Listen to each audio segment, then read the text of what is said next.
जय हिंद। हम पाश्चात्य राजनीतिक विचारकों पर चर्चा कर रहे थे और उन पाश्चात्य राजनीतिक विचारकों के अंतर्गत हमारा जो विचारक चल रहे थे वो चल रहा था अरस्तु, यानी हम अरस्तु के ऊपर चर्चा कर रहे थे। आज हम अरस्तु के एक नए सिद्धांत को पढ़ेंगे। आज हम पढ़ेंगे अरस्तु का शिक्षा सिद्धांत, यानी अरस्तु के शिक्षा के बारे में किस प्रकार के विचार थे, किस प्रकार की नीतियों की बात करता है, किस प्रकार शिक्षा की बात करता है, किन किन विषयों को वो शिक्षा में शामिल करता है। हमने प्लेटो जब पढ़ा था उस समय प्लेटो में भी हमने देखा था कि प्लेटो ने भी 3 भागों में अपनी शिक्षा व्यवस्था बांटी थी और वो 7 वर्ष से लेकर के 50 वर्ष तक बच्चों को पढ़ाने में विश्वास करता है। उसी प्रकार अरस्तु भी अपनी जो शिक्षा योजना है उस शिक्षा योजना को 3 भागों में बांटता है और उस प्रकार वो उन विषयों का बंटवारा करता है। अरस्तु ये कह रहा है कि शिक्षा के बिना व्यक्ति क्या नहीं हो सकता, सदाचारी नहीं हो सकता। यानी अरस्तु शिक्षा को एक महत्वपूर्ण साधन मानता है कि जब तक व्यक्ति के पास शिक्षा नहीं होगी, जब तक व्यक्ति का सदाचारी जो जीवन है वो संभव नहीं है। यानी अच्छा आचरण व्यक्ति कभी भी नहीं कर सकता, किसके बिना, शिक्षा के बिना।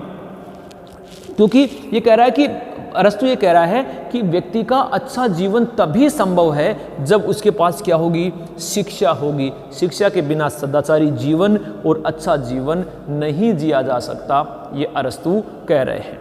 अब ये जो शिक्षा के बारे में ये बात कर रहा है, जो अपना शिक्षा का सिद्धांत दे रहा है अरस्तु, ये कहाँ दे रहा है, ये अपनी पुस्तक पॉलिटिक्स से, जो उसने अपनी किताब लिखी पॉलिटिक्स, उस पॉलिटिक्स के 5वें अध्याय में दे रहा है। जो हमने उनके अलग अलग अध्याय बांटे थे, जिनके 2 चैप्टर के बारे में हमने शिक्षा और नागरिकता और दासता संबंधी विचार हमने उसके देखे थे।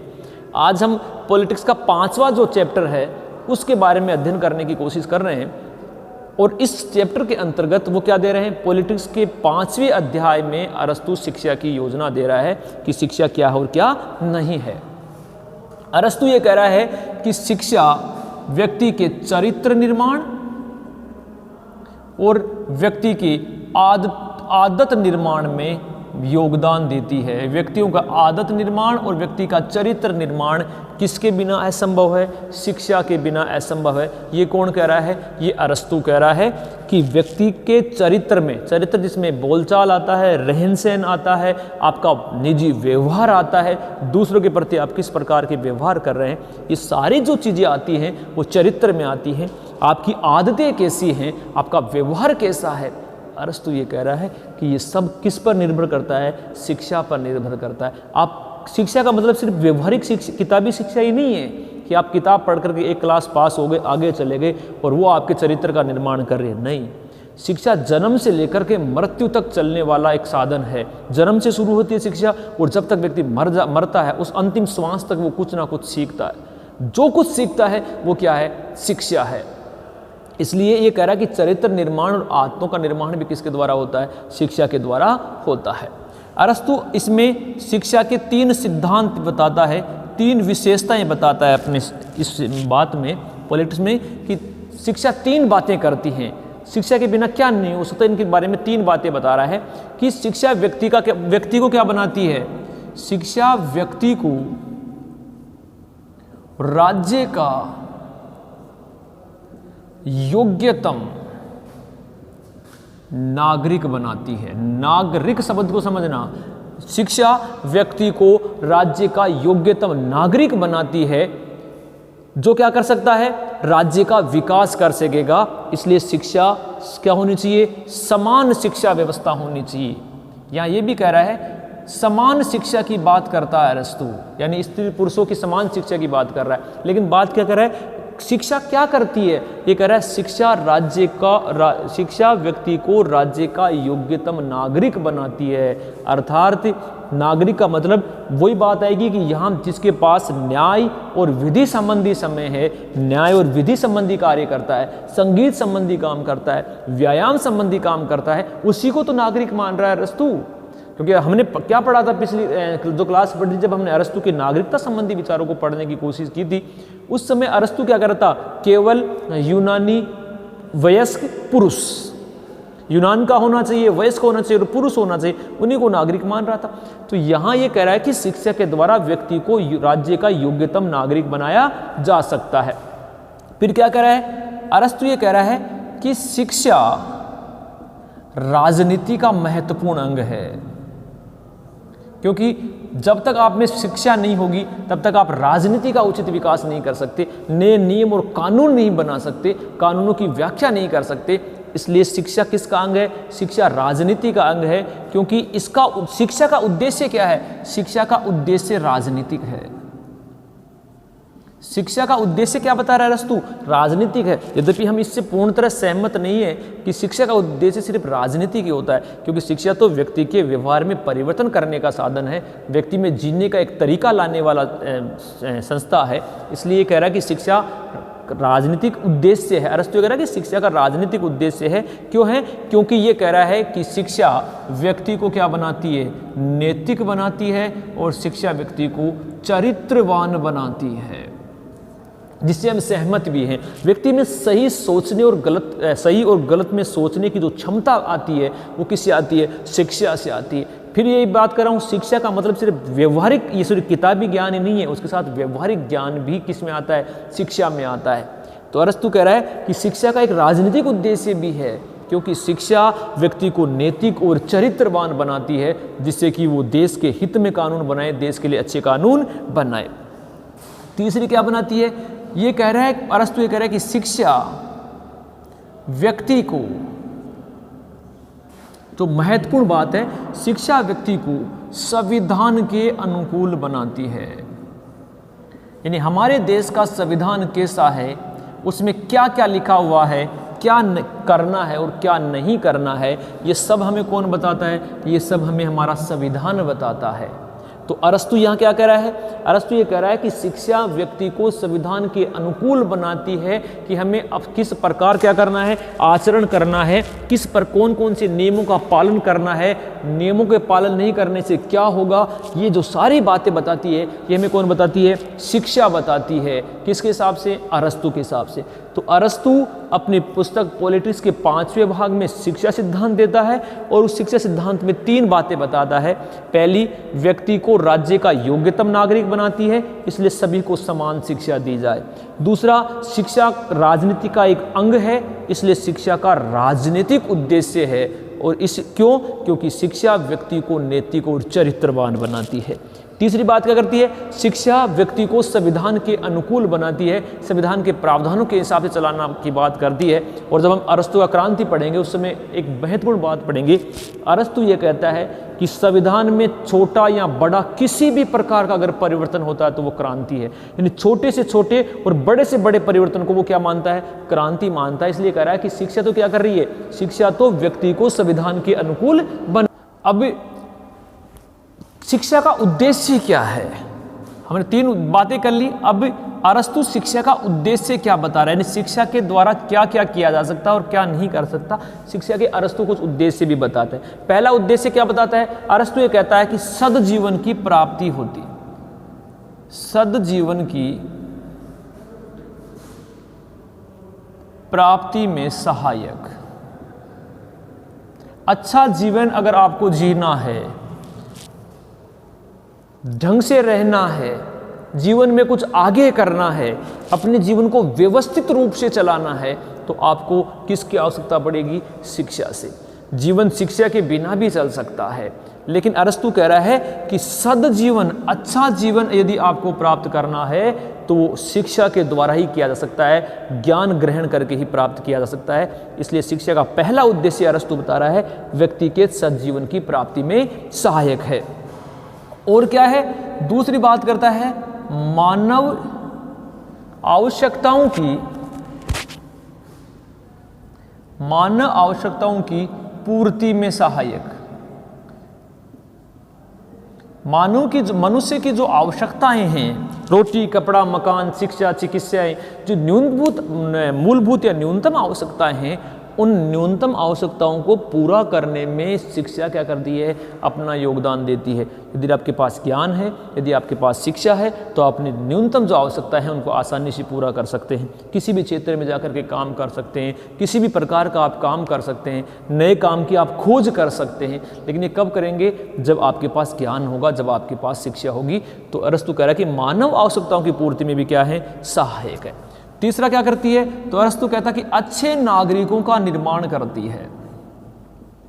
शिक्षा अच्छे नागरिकों का क्या करती है, निर्माण करती है, क्योंकि अच्छे नागरिक वही हैं अरस्तु के अनुसार जो संविधान के अनुसार चलते हैं, जो राज्य के नियमों के अनुसार चलते हैं, संविधान का पालन करते हैं। और संविधान का पालन कौन करेगा, संविधान का पालन वो करेगा जो संविधान के बारे में जानता है, संविधान को समझता है। और संविधान को जाननेगा और समझेगा कौन, संविधान को जानेगा और समझेगा वो जो पढ़ा लिखा है। क्यों, क्योंकि संविधान की भाषा, संविधान में नियम और कानूनों का उल्लेख होता है, और उनको समझने की क्षमता किस में होती है, उनको समझने की क्षमता शिक्षित व्यक्ति में होती है, जिसके पास शिक्षा होती है, जिसके पास ज्ञान होता है। तो अरस्तु कह रहा है कि अच्छे नागरिकों का निर्माण भी है। और क्या करती है शिक्षा, तो अरस्तु कहता है कि शिक्षा सामाजिक गुणों का विकास करती है। अरस्तु कहता है कि शिक्षा सामाजिक गुणों का विकास करती है। समाज में किस प्रकार की आवश्यकताएं, कौन कौन सी रीति रिवाज है, कौन कौन सी प्रथाएं हैं, समाज में कुरीतियों को किस प्रकार दूर करना है, ये सब काम कौन करता है, ये सब काम शिक्षा करती है। तो अरस्तु ये कह रहा है कि शिक्षा सामाजिक गुणों का विकास करती है, समरसता बढ़ाती है, लोगों में भाईचारे को बढ़ाती है। तो अरस्तु शिक्षा के 4 उद्देश्य बता रहा है, 3 सिद्धांत बता रहा था। 4 उद्देश्य सद्जीवन की प्राप्ति में सहायक है, मानव आवश्यकताओं की पूर्ति में सहायक है, अच्छे नागरिकों का निर्माण करती है, और सामाजिक गुणों का विकास करती है। कौन कह रहा है, अरस्तु। अब आगे जो बात करता है, ये उद्देश्य और सिद्धांत बता दिए अरस्तु ने।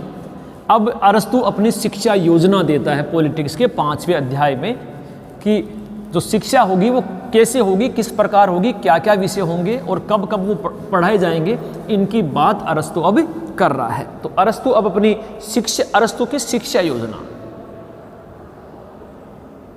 यानी किस प्रकार वो अपनी शिक्षा योजना देता है, तो कौन सी किताब में देता है, तो याद रखना सारे सिद्धांत वो अपने राजनीति से संबंधित सारे सिद्धांत वो पॉलिटिक्स में दे रहा है। तो इसमें अरस्तु जो है अपनी शिक्षा योजना को 3 भागों में बांटता है। अरस्तु अपनी शिक्षा योजना को 3 भागों में विभाजित करके क्या करता है, हमें समझाने की कोशिश कर रहा है कि 3 बातों में। प्लेटो ने भी अपनी शिक्षा सिद्धांत को 3 भागों में बांटा है, अरस्तु भी अपनी शिक्षा योजना को 3 भागों में बांट रहा है। लेकिन दोनों की शिक्षा जो योजना है उसमें व्यापक अंतर है।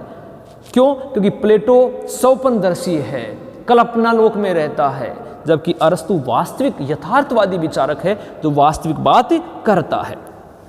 पहली जो ये देता है, ये देता है सप्तवर्षीय योजना। सप्तवर्षीय योजना 3 भागों में हमें अरस्तु की योजना को पढ़ना है, 3 टुकड़ों में पढ़ना है। पहली जो दी है वो 7 वर्षीय योजना दे रही है, और ये कह रहा है कब से शुरू होगी, तो ये कह रहा है जन्म से 7 वर्ष तक। पहला अंतर तो प्लेटो और अरस्तु में यही आ गया। क्या आ गया, प्लेटो अपनी शिक्षा को शुरू ही 7 वर्ष से करता है। प्लेटो अपनी शिक्षा बच्चे को देना ही 7 वर्ष से करता है, जबकि अरस्तु उसको शुरू कहाँ से कर रहा है, अरस्तु तो जन्म के साथ ही क्या कर रहा है, शिक्षा की शुरुआत कर रहा है। और वास्तव में कि बच्चा जन्म, हमने भी बात की कि जन्म से लेकर के मृत्यु तक पढ़ाई होती है, उस समय तक सीखते हैं। तो अरस्तु जन्म से लेकर 7 वर्ष तक की पहले भाग में बांटता है, और इसमें क्या कहता है कि ये जो शिक्षा योजना होगी जन्म से 7 वर्ष तक होगी, और इसमें बच्चा कहाँ रहेगा, घर पर रहेगा। किसके पास, माँ बाप के पास, माता पिता के पास रहेगा, यानी 7 साल तक वो विद्यालय में नहीं जाएगा। कौन देगा शिक्षा, तो ये कह रहा है कि जन्म से लेकर 7 वर्ष तक बच्चे को घर पे शिक्षा दी जाएगी, माता पिता की देखरेख में शिक्षा दी जाएगी, किसी प्रकार की विद्यालय शिक्षा उस समय नहीं दी जाएगी। और अगर हम देखें, हमारा मनोविज्ञान भी यही कहता है। अरस्तु इसीलिए तो राजनीति विज्ञान के पिता हैं, क्योंकि ये वैज्ञानिकता की बातें करते हैं। आज हमारा मनोविज्ञान ये कहता है कि अगर प्रारंभिक अवस्था में 5 से 6 वर्ष तक बच्चे को घर पर रहकर ही उसे क्या करवाया जाए, उसे शिक्षा दी जाए। 5 वर्ष से पहले बच्चे को विद्यालय में नहीं डाला जाए। क्यों? क्योंकि इस समय बच्चे का शारीरिक विकास पूरी तरह से नहीं हुआ होता है, शारीरिक और मानसिक विकास उस समय क्या होता है, पूरी तरह से नहीं हुआ होता। तो इस अवस्था में बालक को बहुत अधिक देखभाल की आवश्यकता होती है, प्रेम और की आवश्यकता होती है, स्नेह की आवश्यकता होती है। और वो सर्वाधिक कौन दे सकता है? प्रेम और स्नेह सर्वाधिक माँ बाप दे सकते हैं। इसलिए प्रारंभिक शिक्षा हमें घर पे ही देनी चाहिए, ये अरस्तू कहता है। तो कह रहा है कि माँ बाप के सानिध्य में घर पे शिक्षा दी जाएगी।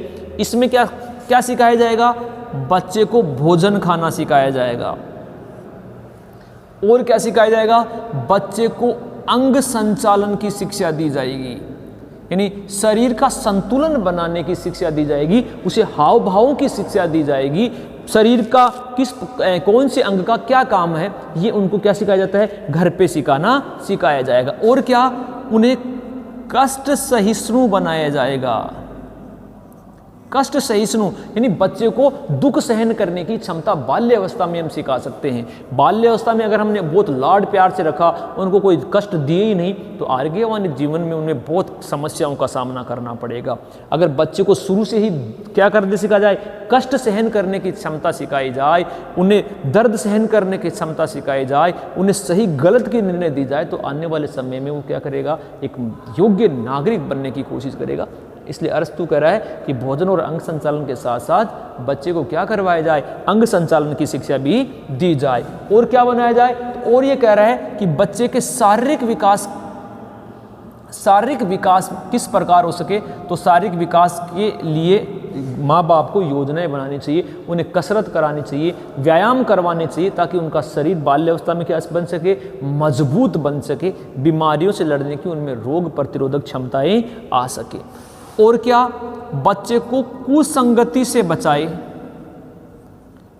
कुसंगति से यानी गलत लोगों की संगत, ये सबसे महत्वपूर्ण है। बच्चा बचपन में ही क्या हो जाता है? कई गलत आदतों का शिकार हो जाता है। तो अरस्तु ये कह रहा है कि बच्चे को 7 वर्ष तक माँ बाप यही सिखाएं कि किस प्रकार के लोगों के साथ मित्रता रखनी है, यानी कुसंगति गलत आदतों से बचाने की कोशिश उन्हें बाल्यावस्था में घर पर माँ बाप ही करें।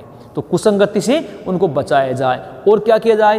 तो और महत्वपूर्ण बात कह रहा है कि खेलों का प्रबंधन किया जाए, यानी बच्चे को जितने अधिक हो सके इस अवस्था में खेल सिखाने चाहिए, खेल खिलाने चाहिए। क्यों? क्योंकि खेलों से व्यक्ति का क्या होता है? शारीरिक विकास होता है, उनमें कई प्रकार की जो बीमारियां हैं उनका अंत हो जाता है, शरीर मजबूत और सुडौल बनता है, कष्ट सहिष्णु बनता है। तो पहली जो अरस्तु ने अपनी योजना बताई, 3 भागों में बांटा। पहली जो योजना है वो 7 वर्ष की है, जन्म से लेकर के 7 वर्ष तक चलेगी। और इसमें क्या होगा? इसमें घर पर माँ बाप के नियंत्रण में शिक्षा दी जाएगी, भोजन करना, अंग संचालन करना, कष्ट सहिष्णु बनाना, शारीरिक विकास को क्या करना? बढ़ावा देना, कुसंगति से बचाना, और खेलों का जो प्रबंधन है, इस प्रकार की शिक्षा किस में दी जाएगी? 7 वर्ष तक बच्चे को दी जाएगी। अब जो दूसरी जो शिक्षा व्यवस्था आ रही है वो आ रही है 8 वर्ष से शुरू होगी और ये 14 वर्ष तक चलेगी। पहली जन्म से 7 वर्ष तक चल रही है, दूसरी जो अरस्तु की जो शिक्षा चल रही है वो 8 वर्ष से शुरू होगी और 14 वर्ष तक चलेगी। दूसरा भाग इसने फिर उनमें 7 भागों में 7 वर्ष में बांट दिया है। यहाँ क्या कह रहा है? यहाँ ये कह रहा है कि यहाँ पर बच्चे के शारीरिक गठन पर विशेष जोर दिया जाए, बच्चे के शारीरिक गठन पर, यानी शरीर को मजबूत बनाने पर दी जाए। क्यों? क्योंकि अरस्तु राज्य का नागरिक होने के साथ प्रत्येक व्यक्ति को वो योद्धा भी बनाना चाहता है, सैनिक भी बनाना चाहता है, क्योंकि उस समय यूनान में बहुत सारे छोटे छोटे गृह युद्ध होते थे। इसलिए अपने राज्य की सीमाओं की सुरक्षा करने के लिए वो योग्य और वीर नागरिक चाहता था, योद्धा चाहता था। इसलिए कह रहा है कि 8 से 14 वर्ष पर भी क्या किया जाए? बच्चे के शारीरिक गठन पर विशेष जोर दिया जाए। और क्या जाए? तर्क के स्थान पर बच्चे का नैतिक विकास किया जाए, यानी तर्क की शिक्षा तो हम सही गलत की शिक्षा तो बाद में दे देंगे कि किस प्रकार का तर्क करना, किस दर्शन शास्त्र की शिक्षा में अभी नहीं देनी है। अभी हमें किसको देना है? बच्चे का नैतिक विकास करना है, उसे सही और गलत की शिक्षा देनी है, उसका मानसिक विकास करना है, नैतिक चरित्र को ऊंचा बनाना है। तो पहली शारीरिक गठन पे जोर देना है, दूसरा उसके नैतिक चरित्र पे जोर देना है, और क्या करना है? अरस्तु यहाँ कर रहा है कि यहाँ पर बच्चों को पढ़ना लिखना भी सिखा रहा है, पढ़ना और लिखना भी सिखाना है। यहाँ पर वो पढ़ाई लिखाई की कोई बात नहीं कर रहा है कि बच्चे को अक्षर ज्ञान करवाया जाए या और कोई किताबें पढ़ना सिखाई जाए, नहीं। अरस्तु कह रहा है कि कुछ नहीं करना, माँ बाप के साथ रह करके मजे करने, बस ये शारीरिक बातों पर ध्यान देना है उसको। यहाँ क्या कर रहा है? शारीरिक और नैतिक विकास तो करना ही है, लेकिन शारीरिक और नैतिक विकास के साथ साथ यहाँ जाकर के 8 वर्ष में जाकर के बच्चे को पढ़ना और लिखना भी सिखाया जाएगा। यानी 8 वर्ष पर बच्चे को पढ़ने लिखाई की बात करता है कौन? अरस्तु करता है। यहाँ क्या कर रहा है? यहाँ पर ये कह रहा है कि शारीरिक गठन के लिए व्यायाम का क्या करना चाहिए? प्रशिक्षण दिया जाए। किसके द्वारा? राज्य के द्वारा। ये कह रहा है कि शारीरिक गठन के लिए बच्चे को व्यायाम का प्रशिक्षण दिया जाए। क्यों? क्योंकि ये कह रहा है कि व्यायाम से बच्चे में क्या पैदा होता है? व्यायाम से बच्चे में साहस पैदा होता है, उसमें वीरता पैदा होती है। क्यों? क्योंकि जब वो व्यायाम करेगा, जब वो कसरत करेगा, शरीर मजबूत होगा, तो उसे क्या सिखाया जाएगा? उसे बहादुरी सिखाई जाएगी, उसे लड़ना सिखाया जाएगा। इसलिए व्यायाम का प्रशिक्षण बच्चे में क्या करता है? साहस पैदा करता है। और क्या यहाँ कह रहा है कि बच्चे में जो नैतिक विकास किया जा रहा है, उस नैतिक विकास में सर्वाधिक जो महत्वपूर्ण योगदान कौन देगा? तो ये कह रहा है कि संगीत। बच्चे के नैतिक विकास के लिए इस अवस्था में बच्चे को संगीत की शिक्षा दी जाए, बच्चे को गायन वादन और नृत्य की शिक्षा दी जाए। प्लेटो भी क्या कह रहा था? प्लेटो ये कह रहा था कि मानसिक विकास कब होगा? प्लेटो 2 बातें कह रहा था, शारीरिक विकास के लिए व्यायाम किया जाए और नैतिक विकास के लिए संगीत सुना जाए। इसीलिए उसी से प्रभावित होकर के अरस्तु भी क्या कह रहा है कि यदि हमें क्या करना है? लोगों का नैतिक विकास करना है, उनका मानसिक विकास करना है, तो नैतिक और मानसिक विकास के लिए हमें लोगों में क्या देना होगा? संगीत की शिक्षा देनी होगी। उसको गायन में क्या होगा? जो गाना गाने में है उसको गायन की शिक्षा, जो वाद्य यंत्र बजाना चाहता है उसको वाद्य यंत्र बजाने की शिक्षा दी जाए, जो नृत्य करना चाहता है उसको नृत्य की शिक्षा दी जाए। संगीत किसे क्या होगा? नैतिक शिक्षा का विकास होता है, मानसिक विकास और नैतिक विकास होता है। इसलिए कह रहा है कि क्या किया जाए? नैतिक विकास के लिए संगीत की शिक्षा दी जाए। ये 2 प्रकार की शिक्षा व्यवस्था की तो बात यहाँ पर कर ली। तीसरी जो बात करता है वो अरस्तु तीसरे चरण में 15 वर्ष से 21 वर्ष तक की शिक्षा की बात करता है। यानी 21 साल की उन्होंने शिक्षा व्यवस्था बताई है और 21 वर्षीय शिक्षा, प्लेटो बता रहा है 50 वर्षीय शिक्षा व्यवस्था, उसके विपरीत अरस्तु बता रहा है मात्र 21 साल की शिक्षा व्यवस्था। उसको ये 3 भागों में बांट रहा है। पहला भाग जन्म से 7 वर्ष तक माँ बाप के पास रहेंगे, उसके बाद 8 से 14 वर्ष तक फिर विद्यालय में जाएंगे, ये काम करेंगे। उसके बाद बता रहा है 15 से 21 वर्ष तक का काम। इसमें क्या करना है? इसमें अरस्तु ये कह रहा है कि सरकार के अनुरूप नागरिकों का विकास करना। सरकार का मतलब संविधान। संविधान किस प्रकार का है? सरकार किस प्रकार की है? सरकार कौन कौन से कानून बना रही है, कौन कौन से नियम बना रही है, इनके बारे में बच्चों को शिक्षा दी जाए। इसलिए यहाँ सरकार के स्वरूप को से नागरिकों को प्रशिक्षित करना, यानी ये नागरिकों के हिसाब से सरकार चलाने की बात नहीं कर रहा अरस्तु। अरस्तु कर रहा है कि सरकार के किस प्रकार चलती है, कौन सी योजनाएं बना रही है, संविधान के कौन कौन से नियम हैं, उनका क्या दिया जाए? नागरिकों को प्रशिक्षण दिया जाए, सिखाया जाए कौन से नियम है, उस नियम का पालन कैसे करना है। सरकार का विरोध नहीं करना है, संविधान का विरोध आप नहीं कर सकते, क्रांति आप नहीं कर सकते। इसलिए अरस्तु कह रहा है कि 15 वर्ष के बाद बच्चों को सरकार के योग्य बनाने के लिए, सरकार के अनुरूप संविधान के अनुसार नागरिक बनाने के लिए उन्हें क्या दी जाए? शिक्षा, यानी प्रशिक्षण की बात कर रहा है, ट्रेनिंग की बात कर रहा है कि उन्हें ट्रेनिंग दी जाए कि सरकार क्या चाहती है और सरकार के हिसाब से अपन काम करें। और क्या यहाँ ये कह रहा है कि और क्या किया जाए? अरस्तु ये कह रहा कि यहाँ पर मानसिक और शारीरिक जो विकास है उस पर महत्वपूर्ण दिया जाए। शारीरिक तो हमने यह कर लिया, लेकिन अरस्तु कह रहा है कि यहाँ शारीरिक विकास तो होगा ही होगा, लेकिन शारीरिक विकास के साथ साथ अरस्तु कह रहा है कि आपको मानसिक विकास के ऊपर भी महत्वपूर्ण बात करनी है, क्योंकि मानसिक विकास के बिना आपका शारीरिक विकास किसी काम का नहीं होगा।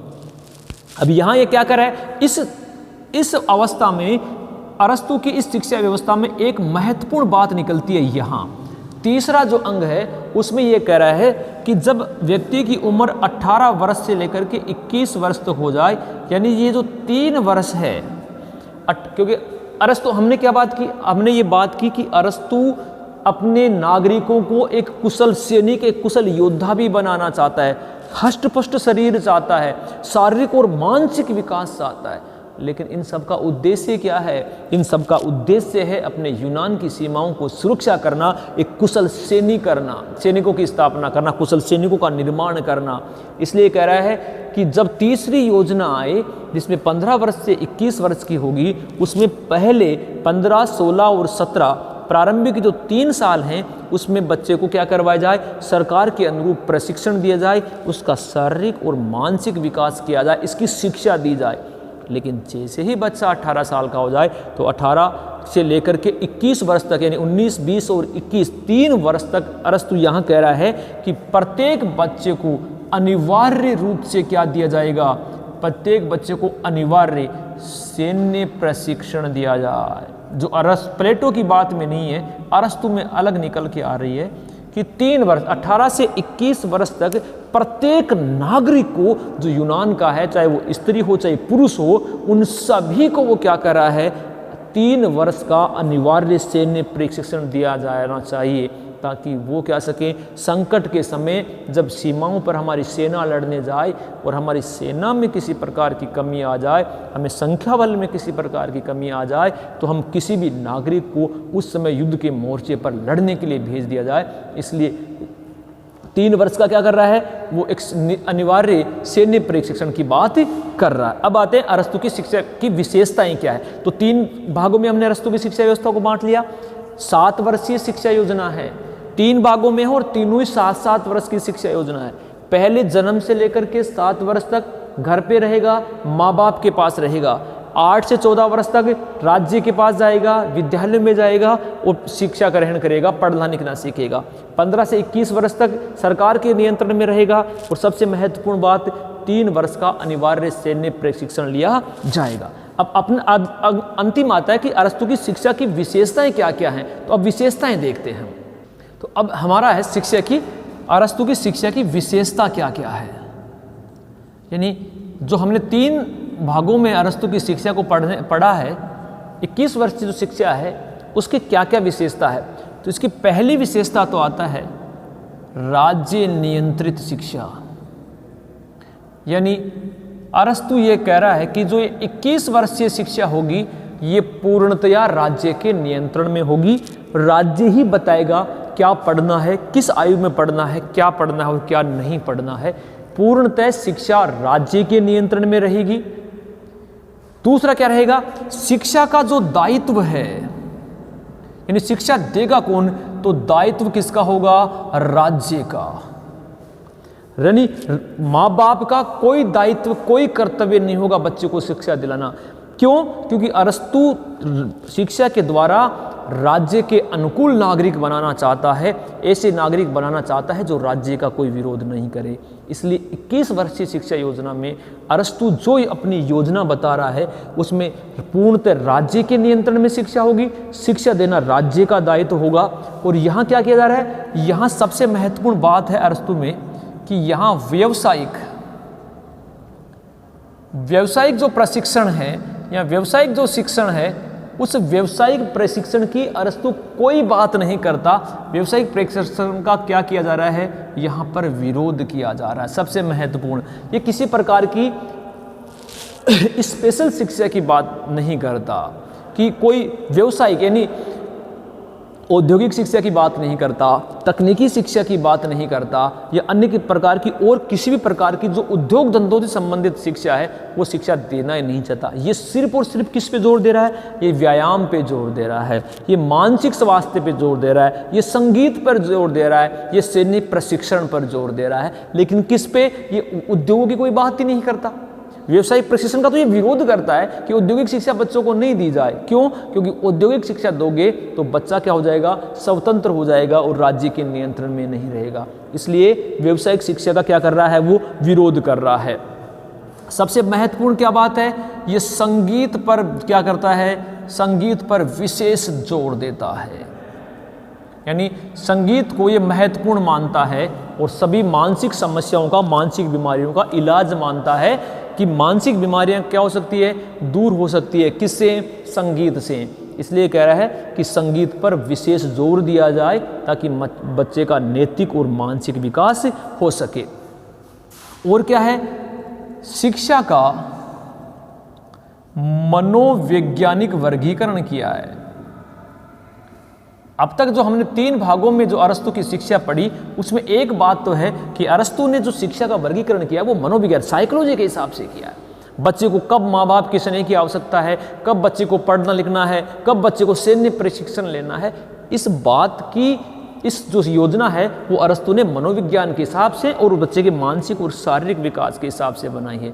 इसलिए शिक्षा का इन्होंने मनोवैज्ञानिक वर्गीकरण किया है। आज भी हम इस शिक्षा वर्गीकरण को हम क्या करते हैं? विश्व के अधिकांश देश फॉलो करते हैं, अनुसरण करते हैं।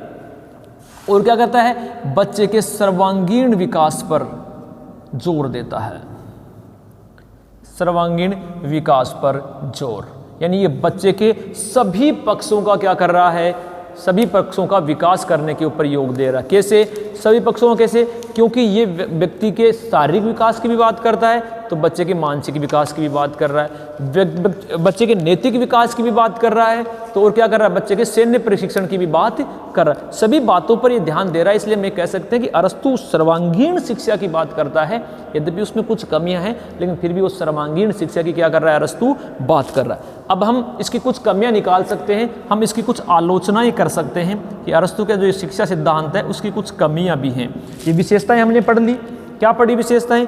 विशेषताओं में क्या पढ़ा कि राज्य नियंत्रित शिक्षा है, शिक्षा देना राज्य का कर्तव्य है, व्यवसायिक शिक्षा अरस्तु के राज्य में नहीं दी जाएगी, संगीत पर स्पेशल जोर देता है, शिक्षा को मनोवैज्ञानिक रूप से 7 वर्षीय योजनाओं में 3 भागों में बांटता है और सर्वांगीण विकास पर क्या कर रहा है? ये जोर दे रहा है। लेकिन इसकी कुछ कमियां भी है। कमियां क्या है? सबसे पहली आलोचना तो ये है कि ये जो संगीत है, संगीत पर अनावश्यक बल दे रहा है।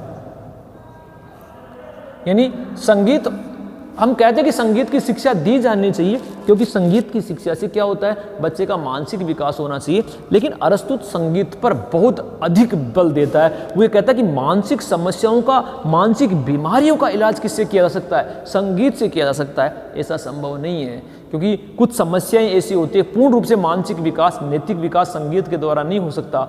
अगर संगीत से होता तो हमारे आज मनोवैज्ञानिक नहीं होते, मानसिक बीमारियां नहीं होती। तो संगीत पर इन्होंने क्या किया? अनावश्यक बल दिया है। दूसरी सबसे बड़ी आलोचना क्या की है कि ये बच्चों में साहित्य की क्या करता है? उपेक्षा करता है। यानी हिंदी की और जो संगीत है, साहित्य है, कला है, इनकी अपेक्षा कर रहा है। जबकि साहित्य तो किसी भी व्यक्ति के विकास का एक महत्वपूर्ण पक्ष है। जबकि किसी भी प्रकार के उसमें रीति रिवाज आ जाएंगे, आपकी साहित्य आ जाएगा, गद्य और पद आ जाएगा, कहानियाँ आ जाएंगी, निबंध आ जाएंगे, आपकी रुचि के विषय आ जाएंगे। इनकी बातों की अरस्तु कोई बात नहीं करता। इसलिए अरस्तु की सबसे बड़ी कमी क्या है शिक्षा में? कि साहित्य की उपेक्षा करता है। फिर क्या कर रहा है? और कमी क्या है? सबसे कमी यह है कि ये बौद्धिक शिक्षा जो दे रहा है, बौद्धिक शिक्षा विलंब से शुरू करता है। यानी बच्चे का मानसिक शिक्षा जो है वो कब जाके शुरू कर रहा है? वो 15 वर्ष में जाकर के शुरू कर रहा है। हालांकि कुछ वो क्या करता है? 8 वर्ष से शुरू करता है, लेकिन जो मूल रूप से बौद्धिक विकास होना चाहिए वो कब कर रहा है? वो कर रहा है 15 वर्ष में जाकर के। जबकि 15 वर्ष, हमारा मनोविज्ञान ये कहता है कि 18 वर्ष की आयु से पहले पहले बच्चों का पूर्ण मानसिक विकास हो जाता है। उसके बाद बच्चे का कोई मानसिक विकास नहीं होता। यहाँ तक कि 18 साल तक तो बच्चे का शारीरिक विकास भी पूरा हो जाता है। तो शारीरिक विकास की बात करें तो अरस्तु का सिद्धांत बहुत अच्छा है। लेकिन अगर हम बौद्धिक विकास की बात करें तो बौद्धिक विकास तो वो शुरू ही 15 साल की उम्र में कर रहा है, जबकि उस समय तक तो बच्चे का बौद्धिक विकास पूर्ण हो जाना चाहिए। हमारे पूर्वज ये मानते हैं, हमारा विज्ञान ये मानता है, हमारा मनोविज्ञान ये मानता है कि प्रारंभिक समय में ही बच्चे का सर्वाधिक मानसिक विकास होता है, अल्प आयु में ही होता है। इसलिए तो हमारे तो राजस्थान में तो कहावत भी है कि कच्चे गधे के ही रंग चढ़ता है, पक्के गधे के नहीं चढ़ता। अर्थात बाल्यावस्था में ही क्या होता है, आपके मानसिक विकास हो सकता है, उसके बाद में नहीं हो सकता। इसलिए बौद्धिक साहित्य का अरस्तु क्या कर रहा है, शुरू तो कर रहा है लेकिन बहुत बाद में जाकर के इसको शुरू कर रहा है। अगला क्या कर रहा है कि ये जो शिक्षा दे रहा है अरस्तु केवल नागरिकों के लिए दे रहा है, केवल नागरिकों को शिक्षा दे रहा है। और इसका मतलब क्या हुआ, ये देश की बहुसंख्यक नागरिकों को यानी बहुसंख्यक जनता को क्या कर रहा है, शिक्षा के अधिकार से वंचित कर रहा है। अरस्तु की सबसे बड़ी कमी जो क्या है कि अरस्तु ये जो 3 भागों में 21 वर्षीय शिक्षा योजना बताता है, उसकी सबसे बड़ी कमी यह है कि ये सिर्फ किसके लिए दे रहा है, ये अपने नागरिकों के लिए शिक्षा दे रहा है। और नागरिक वो किसको नहीं मान रहा है, नागरिक वो विद्यार्थी बच्चों को नागरिक नहीं मान रहा, बूढ़ों को नहीं मान रहा, महिलाओं को नहीं मान रहा, विदेशियों को नहीं मान रहा, सूदखोरों को नहीं मान रहा, कारीगरों को नहीं मान रहा। वो तो मान किसको रहा है, वो तो केवल वयस्क यूनानी पुरुषों को नागरिक मान रहा है, अर्थात तो मुश्किल से 10% जनसंख्या को नागरिक मानता है। और अरस्तु की शिक्षा योजना में 90% जनसंख्या उसकी शिक्षा से वंचित रह जाती है। अगर 90% जनसंख्या अगर शिक्षा से वंचित रह जाती है तो अरस्तु जो उद्देश्य प्राप्त करना चाहता है वो नहीं हो सकता, क्योंकि 10% थोड़ी संविधानों का पालन करेंगे। 10% नागरिक ही राज्य के अनुसार प्रशिक्षित होंगे तो 90% जनसंख्या को वो थोड़ा संचालन थोड़ी कर सकते हैं। इसलिए क्या करा, केवल एक नाममात्र की जनसंख्या को शिक्षा दे रहा है, बहुसंख्यकों को इससे कर रहा है। और सबसे महत्वपूर्ण वही बात आ गई, अरस्तु व्यावसायिक प्रशिक्षण नहीं दे रहा। अगर व्यावसायिक प्रशिक्षण हम नागरिकों को नहीं देंगे तो वो उद्योग धंधों के बारे में कैसे सकेंगे। राज्य का आर्थिक विकास किस पे निर्भर करता है, सिर्फ कृषि से ही आर्थिक विकास नहीं हो सकता। कृषि का राज्य का विकास करने के लिए में आर्थिक व्यवस्थाएं चाहिए, आर्थिक सुधार चाहिए, जबकि अरस्तु तो किस प्रकार के व्यवसाय की करना ही नहीं चाहता। तकनीकी शिक्षा पर वो बात ही नहीं करता, औद्योगिक शिक्षा पर वो बात ही नहीं करता। तो ये बहुत सारी कमियां हैं। इस प्रकार हमने आज की क्लास में अरस्तु के शिक्षा सिद्धांत को समझने की कोशिश की है। आज के लिए इतना ही, कल आगे जाकर के हम संविधानों का वर्गीकरण, एक टॉपिक और रह गया अभी हम अरस्तु का अगला क्लास में पढ़ेंगे संविधानों का वर्गीकरण। तब के लिए धन्यवाद।